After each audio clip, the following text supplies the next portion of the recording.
Hi guys, hope you're doing well. We're in chapter 25 in the book of Acts. We're going to be continuing our study there. I hope this is a blessing to you. If it is, please like, subscribe, and share it with other people.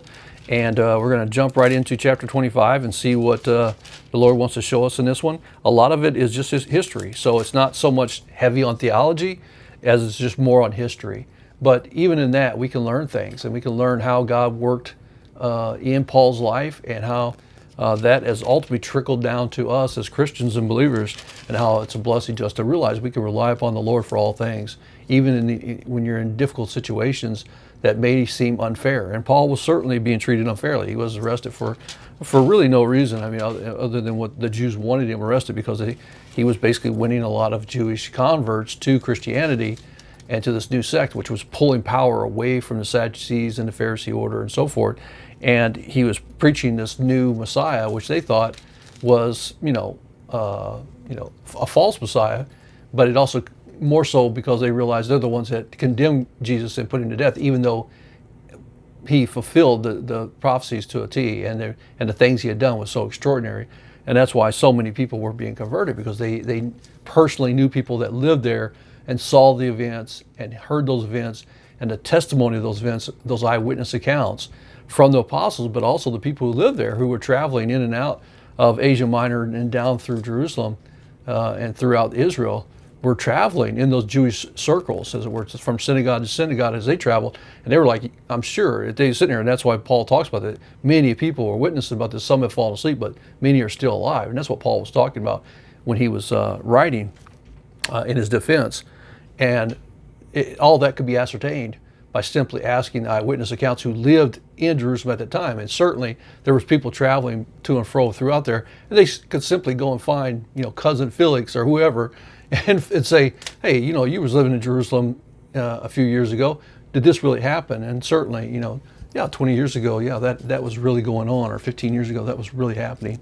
That's the kind of eyewitness testimony that was transforming people, and that's why the church just was exploding. And I believe that's why so many pagans were leaving the temples, that they were almost empty. By the time Paul was nearing the end of his ministry, many of the pagan temples, it had been so effective, many of those pagan temples had become empty because of that, just within that short period of time. That's how effective the early church was. And Paul and his ministry, and those who were associated with him, Barnabas, Silas, Timothy, Luke, all these people who had gone out and really just, given it all and done so much, relying upon the Lord. And obviously it's the Holy Spirit's working, but remember, we have that same power in us, that God has given us, to go out and be witnesses, that same calling, to go out and be witnesses and ambassadors for him, to share the gospel. And although the timing is different, the nature is different, we realize that, we're on the other end of that. It isn't the coming in of the gospel as it were so much as it is as we're heading into the tribulation period, or closing in on it, when people's hearts are growing cold, the darkness is enveloping the world, and ultimately the age of the Antichrist is coming on the scene, when he has total power. This is the hour of Satan's total reign. That's what's coming. So we should see less people, less converts, less hearts open, and more darkness enveloping the world as people's love grows cold, just as Jesus talked about, just as he prophesied about that. But it doesn't mean that there isn't opportunities, that there aren't people who's going to be receiving the truth, because there are. We just have to be faithful in the way, faithful in our travelings in Christ. So in that sense, be in the way, be faithful in that, that we've called to this, and be faithful in sharing with other people. All right, it says Festus, then having arrived, he's the new governor, has taken over for Felix. He's replaced him. So Felix now has moved on his governorship. Now it's gone to Festus. Festus has taken over. So, and this is where Paul's ultimately going to be presented before him. Because here's a guy who's been in jail for a few years, and Felix is saying, hey, for 2 years, and basically he leaves him there in jail and to appease the Jews, and ultimately Festus comes on the scene and wants to say, who's this guy that's been in jail for so long? Let's hear his story, let's see what's going on. And I'm sure Felix, with all these conversations he had with Paul, must have given a lot of praise about him and stuff, and basically talked highly of him. So anyway, Festus, verse 1, Festus, when having arrived at the province 3 days later, went up to Jerusalem and Caesarea. And the chief priest and the leading men of the Jews brought charges against Paul, and they were urging him, requesting a concession against Paul, that he might have been brought down to Jerusalem. At the same time, setting an ambush to kill him on the way. My goodness, they don't give up, do they? They wanted him dead, man. And I think it was because Paul was still being very effective while being in prison. He was still witnessing to people. He's still helping the church. He's still writing letters, that kind of stuff. Festus then answered that Paul was being kept in custody at Caesarea, and that he himself was about to leave shortly. Therefore, he said, let the influential men among you go there with me, and if there was anything wrong with the man, let them prosecute him. After he had spent no more than 8 or 10 days among them, he went down to Caesarea, and on the next day he took his seat on the tribunal and ordered Paul to be brought. After Paul arrived, the Jews who had come down from Jerusalem stood around, bringing many of the serious charges against him, which they could not prove. While Paul was said in his own defense, I have committed no offense either against the law or the Jews or against the temple or against Caesar. But Festus, wishing to do the Jews a favor, answered Paul and said, are you willing to go up to Jerusalem and stand trial before me on these charges? But Paul said, I am standing before Caesar's tribunal, where I ought to be tried. I have done no wrong to the Jews, as you also very well know. If then I am a wrongdoer and have committed anything worthy of death, I do not refuse to die. But if none of those things is true, of which these men accuse me, no one can hand me over to them. I appeal to Caesar. Paul felt the need in this period of time to appeal to Caesar because I think he realized going down to Jerusalem would have been a death sentence. And, they were going to kill him on the way, or, he wasn't going to get justice. And he probably felt like he wasn't going to get justice with Festus at this time because, number one, he didn't have the close connection as he did with Felix. Festus is on the way, and he seems to be appealing to the Jews, and he probably felt, he was feeling this bad vibe, like, hey, this guy's going to give me over to the Jews to have me killed, to appease them because, obviously he's a new governor. He needs their support. He doesn't need riots. He doesn't need problems. He wants quietness. Rome doesn't want to hear about, a lot of violence and stuff going on because they'll just replace you as a governor. It's a lot easier for them to just get rid of you, and they're happy. He's happy, and everything, life goes on. That's how politics generally works. So it's a compromise a lot of times, and if you're even though you may be right, you may find yourself compromised out simply because of the need for the greater good, as it were. And I'm sure Paul was probably getting that vibe, and so anyway, he appealed to Caesar. Well, that's when Festus, and he was slightly insulted, I'm sure, and said, "Wait a minute, you don't trust my judgment? Okay, off to Caesar you go." So and his pride was pricked, as it were, and you can kind of see that come out. And he says, then when Festus had conferred with his council, he answered, "You have appealed to Caesar you shall go." Now when several days had elapsed, King Agrippa and Bernice arrived at Caesarea and paid their respects to Festus. While they were spending many days there, Festus laid Paul's case before the king, saying, there is a man who was left as a prisoner by Felix. And when I was at Jerusalem, the chief priests and the elders of the Jews brought charges against him, asking for a sentence of condemnation against him. I answered them that it was not the custom of the Romans to hand anyone over before the accused meets his accuser face to face and has an opportunity to make his defense against his charges. Very much like, most of Western nations base their laws on a lot of that Romanesque type of legal institutions, and precedents, and it was handed down. So, in America it's the same way in a lot of sense. You do have a right to appear before your accusers, and you get to protest your innocence, and they have to prove your guilt. So you're considered innocent until proven guilty. It doesn't always seem that way, and sometimes it seems like you're guilty until you prove your innocence, almost. But he's being held in jail while no one's really proved anything against him. So very strange to a Western mind in a lot of ways. He says, and he goes on. It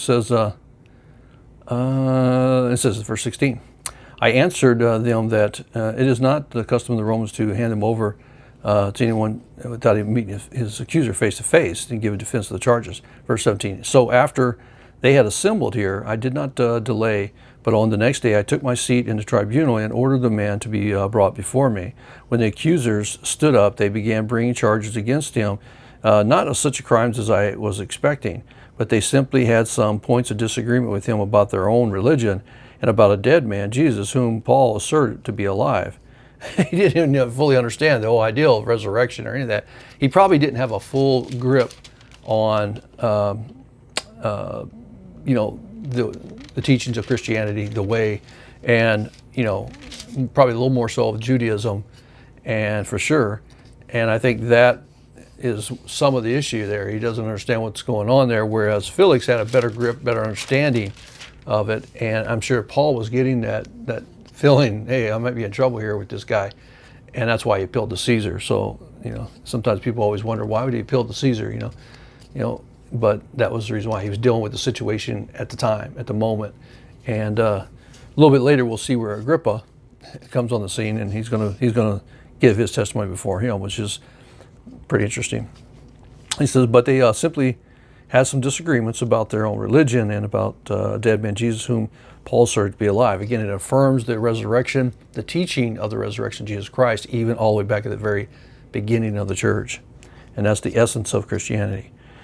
Being at a loss how to investigate such matters, I asked whether he was willing to go to Jerusalem and stand trial in these matters. But when Paul appealed to be held in custody before the emperor's decision, I ordered him to be kept in custody until I send him to Caesar. Then Agrippa said to Festus, I also would like to hear the man myself. Tomorrow, he said, you shall hear him.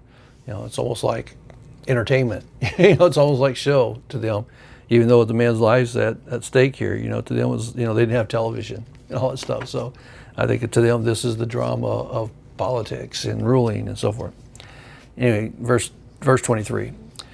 So the next day, when Agrippa came together with Bernice amid great pomp and entered the auditorium, accompanied by the commanders and the prominent men of the city, at the command of Festus, Paul was brought in. Festus said, King Agrippa, and all your gentlemen here present with us, you see that this man, about whom all the people of the Jews appealed to me, both at Jerusalem and here, loudly declaring that he ought not to live any longer. But I found that he had committed nothing worthy of death, and since he himself appealed to the emperor, I decided to send him. Yet I have nothing definite about him to write to my lord. Therefore, I have brought him before you all, and especially before you, King Agrippa, so that after the investigation has taken place, I may have something to write. For it seems absurd to me in sending a prisoner not to indicate also the charges against him. So basically, he's just giving his presentation before King Agrippa. Hey, this is what's going on. This is what took place. And I'm bringing before you for the purpose of ascertaining what this guy actually had done, since you may have a better grip on, or understanding, no pun intended on his name, better grip on his beliefs, his religious theology, that kind of stuff, which it seems like Agrippa did. He did actually, and Bernice, obviously, most likely a Jewish woman who understood probably their teachings and so forth of Christianity, and had heard these things, as we're going to see as we get into the next chapter.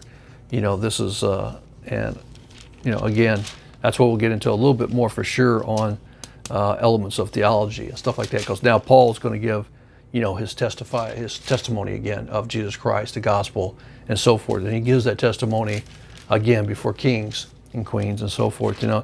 Very powerful in what he's was able to accomplish and do.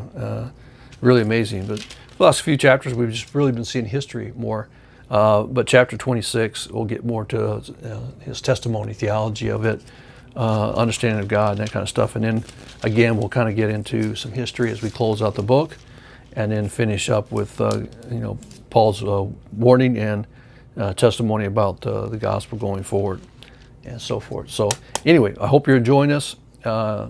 Just amazing book. I always thought the book of Acts is just one of those books that just really resonates so much with me, and probably so many other Christians down through the ages. because of the history of it. And these are the people that have, really brought us the gospel and brought us this wonderful, amazing thing we call the Bible, really when it comes down to it. But more important, the faith, of Jesus Christ, the testimony of Jesus Christ. And that's what we're going to see in chapter 26 will be Paul's testimony, really his last recorded testimony in the book of Acts of Jesus Christ as he is really, going to Rome. And then we'll see more of history of that on his travel to Rome. So anyway, God bless you. Keep looking up. Stay in the Word. Trust in God. Trust in Christ. Believe Him with all your heart, soul, mind, and strength. Love your neighbors as yourself. Share the gospel. Be a good minister. Be a good ambassador for the Lord. Time is short, and it's easy to get caught up in the world, and as Christians we need to understand that, we don't have that luxury. We need to be faithful stewards and faithful disciples of the Lord, and as we walk in the way to be in the way and to realize that we're called to a higher calling, and that is to walk in righteousness and truth and to trust exclusively in Jesus Christ, and share that with the lost, because that's ultimately how we're saved, by faith in Jesus Christ alone. God bless you, and we'll see you next time.